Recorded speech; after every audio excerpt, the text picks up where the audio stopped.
Assalamualaikum dan salam sejahtera. Nama diberi Ainur Mardia binti Rashid, memegang nombor ID AM2508020012. Pada hari ini saya akan membentangkan laporan pengajaran harian saya yang bertajuk Jom Mengenal Jenis Haiwan, Suku Kata Terbuka dan Tertutup. Dapat 3 kepentingan aktiviti dalam merancang pengajaran harian yang saya lakukan. Yang pertama, dapat meningkatkan perkembangan kemahiran membaca kanak-kanak yang berumur 5 tahun ke atas. Dan yang kedua, dapat membantu kanak-kanak merangsang perkembangan kognitif dan motor halus mereka.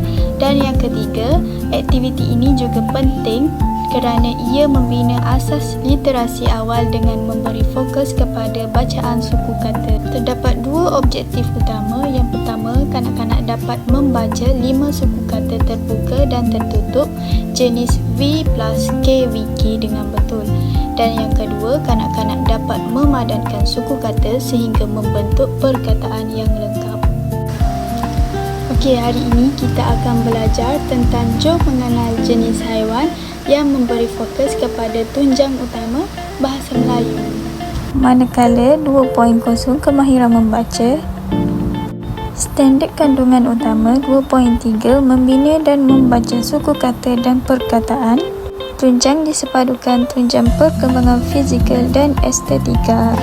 Untuk set induksi, guru akan memperdengarkan lagu vokal DDM Friends kepada kanak-kanak dan meminta kanak-kanak menyanyikan bersama-sama dengan rakan mereka.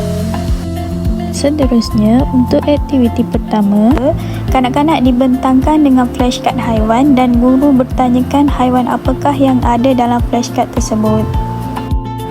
Contoh haiwan tersebut ialah obor. Obor, obor. Mereka juga diminta untuk menyebut dan mengeja bersama-sama. Ayam, ayam.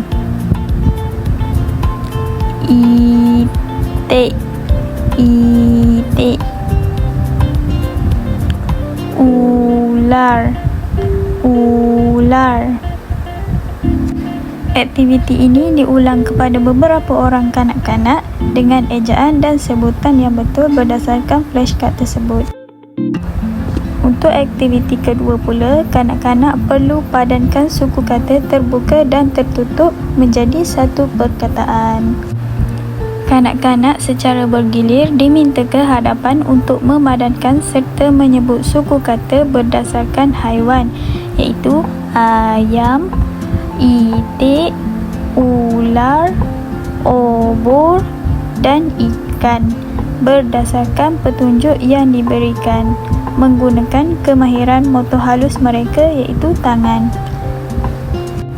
Pada masa yang sama, ia juga melatih fokus kanak-kanak, keyakinan diri mereka serta kerjasama antara kanak-kanak ketika melakukan aktiviti.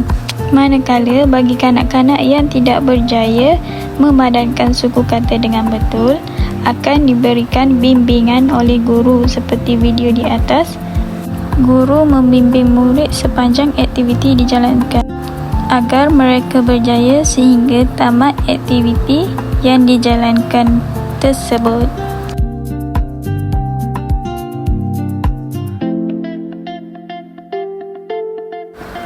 Akhir sekali, pada bahagian penutup, kanak-kanak membuat ulang kaji dan bersoal jawab bersama guru berdasarkan flashcard yang ditunjukkan. Contohnya ikan, ular, obor-obor, ayam dan juga itik dengan ejaan dan sebutan yang betul.